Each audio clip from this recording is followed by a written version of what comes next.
اس کے بعد اس اجنبی نے پوچھا آپ مجھے بتائیے احسان کیا ہے؟ آپ نے فرمایا احسان یہ ہے کہ اللہ کی بندگی تم اس طرح کرو جیسے تم اس کو دیکھ رہے ہو، کیونکہ اگرچہ تم اس کو نہیں دیکھتے لیکن وہ تو تم کو دیکھ رہا ہے۔ اس اجنبی نے پھر سوال کیا قیامت کب آئے گی؟ آپ اس کے بارے میں مجھے بتائیے۔ آپ صلی اللہ علیہ وسلم نے اس کے جواب میں فرمایا جس سے سوال کیا جا رہا ہے وہ اس سوال کرنے والے سے زیادہ نہیں جانتا۔ پھر اس نے کہا مجھے اس کی کچھ نشانیاں ہی بتا دیجیے۔ آپ صلی اللہ علیہ وسلم نے ارشاد فرمایا کہ اس کی ایک نشانی یہ ہے کہ تم دیکھو گے کہ جن کے پاؤں میں جوتا اور تن پر کپڑے نہیں ہیں اور جو تنگ دست اور بکریاں چرانے والے ہیں وہ بڑی بڑی عمارتیں بنانے لگیں گے اور اس میں ایک دوسرے پر بازی لے جانے کی کوشش کریں گے۔ عمر رضی اللہ تعالیٰ عنہ فرماتے ہیں کہ یہ بات کر کے وہ اجنبی چلا گیا۔ پھر کچھ عرصہ گزرنے پر آپ صلی اللہ علیہ وسلم نے مجھ سے فرمایا اے عمر، کیا تم جانتے ہو کہ وہ سوال کرنے والا کون تھا؟ میں نے عرض کیا کہ اللہ اور اس کا رسول ہی زیادہ جاننے والے ہیں۔ آپ صلی اللہ علیہ وسلم نے فرمایا کہ وہ جبرائیل تھے، تمہاری اس مجلس میں اس لیے آئے تھے کہ تم لوگوں کو تمہارا دین سکھا سکے۔ یہ حدیث بخاری شریف میں موجود ہے۔ دوستو، اس حدیث میں آپ صلی اللہ علیہ وسلم نے صاف طور پر ارشاد فرمایا کہ قیامت کا علم جاتی صرف اللہ کو ہے، اور غور کرنے کی بات ہے کہ آپ صلی اللہ علیہ وسلم نے اس کی نشانیاں بتا دی۔ یہ تو بات ہوئی قیامت کب آئے گی، پر کیا آپ کو یہ معلوم ہے کہ قیامت کہتے کسے ہیں؟ قیامت دراصل حضرت اسرافیل علیہ السلام کی اس چیخ کا نام ہے جس سے ساری کائنات پر جلجلہ طاری ہو جائے گا۔ اس جلجلے کی شروعات جھٹکوں سے ہوگی۔ اس چیخ اور جلجلے کی شدت میں لگاتار تیزی آتی جائے گی۔ عام انسان اور جانور اس سے مرنا شروع ہو جائیں گے۔ ہر کوئی بس ادھر ادھر بھاگتا پھرے گا۔ اس دن کوئی کسی کا حال پوچھنے والا نہ ہوگا، یہاں تک کہ زمین اور آسمان میں کوئی جاندار زندہ نہیں بچے گا۔ زمین پھٹ جائے گی اور پہاڑ دھنی ہوئی روئی کی طرح اڑتے پھریں گے، ستارے ٹوٹ کر گرنے لگیں گے، چاند سورج اپنی روشنی کھو بیٹھیں گے، آسمان بھی ٹوٹ پھوٹ جائے گا، سارا عالم تاریکی کی لپیٹ میں آ جائے گا۔ اس طرح پوری کی پوری کائنات موت کے آغوش میں سو جائے گی۔ دوستو، اس دن کی خبر تمام انبیاء کرام نے اپنی اپنی امتوں کو دی ہے۔ ہمارے آقا محمد صلی اللہ علیہ وسلم نے بتایا کہ قیامت اب بے حد قریب آ پہنچی ہے اور میں اس دنیا میں اللہ کا آخری رسول ہوں۔ قرآن کریم اللہ تعالیٰ کی نازل کی ہوئی آخری کتاب ہے۔ اللہ قرآن میں فرماتا ہے اے نبی، لوگ آپ سے قیامت کے بارے میں پوچھتے ہیں، کہہ دیجئے کہ اس کا علم صرف اللہ کے پاس ہے۔ آپ کو کیا خبر، بہت ممکن ہے کہ قیامت بالکل ہی قریب ہے۔ دوستو، کہا جاتا ہے کہ قیامت آسمانی آفت کی وجہ سے ہوگی۔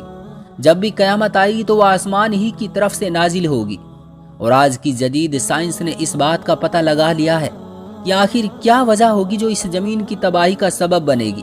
سائنٹسٹ کے مطابق یہ بات سامنے آئی ہے کہ زمین پر جو بھی تباہی آئے گی اس کے پیچھے کی وجہ خل یعنی کہ اسپیس میں موجود پتھر ہیں، جو کہ اس دنیا سے بہت بڑے بڑے ہیں اور اسپیس میں لگاتار تیر رہے ہیں۔ جب اللہ تعالیٰ کا حکم ہوگا تو یہ پتھر زمین پر آ گریں گے اور قیامت آ جائے گی۔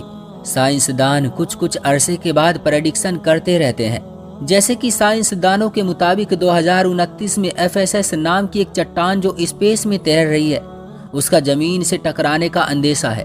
اب اس خبر نے دنیا میں ہلچل مچا دی۔ 1000 فیٹ چوڑی ایک ایسی بھاری بھرکم چٹان کا زمین سے ٹکرانے کا مطلب سینکڑوں ایٹم بم کے برابر تباہی، کروڑوں لوگوں کا مرنا اور پوری دنیا کا نظام بگڑنا ہے۔ لیکن وہی کچھ سائنسدانوں کی بات مانے تو وہ اس بات کو رد کرتے ہیں اور کہتے ہیں کہ وہ چٹان زمین سے نہیں ٹکرائے گی۔ امریکہ کی اسپیس ایجنسی ناسا کے مطابق یہ چٹان 13 اپریل 2029 کو زمین کے بہت قریب سے ہو کر گزرے گی، لیکن یہ نہیں کہا جا سکتا کہ زمین سے ٹکرائے گی یا نہیں۔ اس کی خبر تو صرف اللہ ہی جانتا ہے۔ سائنسدانوں کا کہنا ہے یہ زمین سے ٹکرائے گی نہیں، پر زمین سے اس کا فاصلہ اتنا کم ہوگا کہ لوگ اسے اپنی آنکھوں سے دیکھ سکیں گے۔ یہ چٹان ہماری پرتھوی سے تو 22,000 میل دور پر ہے۔ اگر سائنسدانوں کی مانے تو یہ فاصلہ خل یعنی اسپیس کے اعتبار سے بال برابر بھی نہیں ہے۔ خیر، اب ہم آپ کو ترتیب سے ایک کے بعد ایک آپ کے سامنے قیامت کی کچھ نشانی پیش کرتے ہیں جو کہ آپ صلی اللہ علیہ وسلم نے اپنے صحابہ اکرام کے سامنے ارشاد فرمائی۔ قیامت کی بڑی علامت میں سے یہ ہے کہ سرزمین حجاز سے آگ کا نکلنا، یہ واقعہ پیش آ چکا ہے۔ گھر گھر سے موسیقی کی آوازیں آنا، یہ بھی ہم گانے بجانے کی شکل میں دیکھ رہے ہیں۔ بے حیائی عام ہو جائے گی۔ اب دوستو اس کے بارے میں کیا بتایا جائے؟ یہ تو آپ سبھی جانتے ہیں کہ بے حیائی کتنی عام ہو چکی ہے۔ والدین کی نافرمانی کی جائے گی، اس میں بھی ایسی کوئی بات نہیں ہے جو کسی سے چھپی ہو۔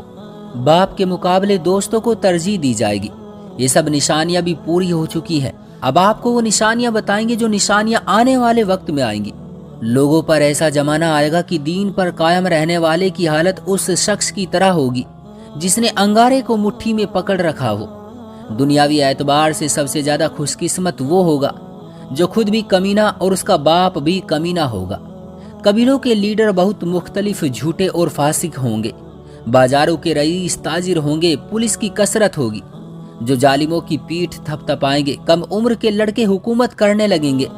ناپ تول میں کمی کی جائے گی۔ لکھنے کا ماحول بہت بڑھ جائے گا، لیکن تعلیم صرف دنیا کے لیے ہی حاصل کی جائے گی۔ قرآن کو گانے بجانے کا سامان بنا لیا جائے گا، یعنی لوگ اسے گا گا کر پڑھیں گے۔ ریا، شہرت اور مالی فائدے کے لیے قرآن کو گا گا کر پڑھنے والوں کی کثرت ہوگی۔ فقہا کی کمی ہوگی، علماء کو قتل کیا جائے گا۔ لوگوں پر ایسا وقت آئے گا کہ وہ سرخ سونے سے زیادہ اپنی موت کو پسند کریں گے۔ اس امت کے آخری لوگ پہلے لوگوں پر لعنت کریں گے۔ جھوٹ کو سچا اور سچے کو جھوٹ کہا جائے گا۔ اچھائی کو برا اور برائی کو اچھا سمجھا جائے گا۔ اجنبی لوگوں سے حسن سلوک کیا جائے گا اور رشتہ داروں کے حقوق پامال کیے جائیں گے۔ بیوی کی اطاعت اور ماں باپ کی نافرمانی کی جائے گی۔ مسجدوں میں شور ہوگا اور دنیا کی باتیں ہوں گی۔ سلام صرف جان پہچان کے لوگوں کو ہی کیا جائے گا، جبکہ سلام ہر مسلمان کو کرنا چاہیے، چاہے اس سے جان پہچان نہ ہو۔ نیک لوگ چھپتے پھریں گے اور کمینوں کا دور چل رہا ہوگا۔ لوگ فقر اور ریاکاری کے طور پر اونچی اونچی عمارت بنا کر ایک دوسرے سے مقابلہ کریں گے۔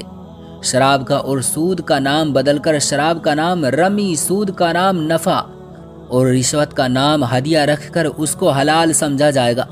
سود، جوا، گانے بجانے کے سامان، شراب اور زنا کی کثرت ہوگی۔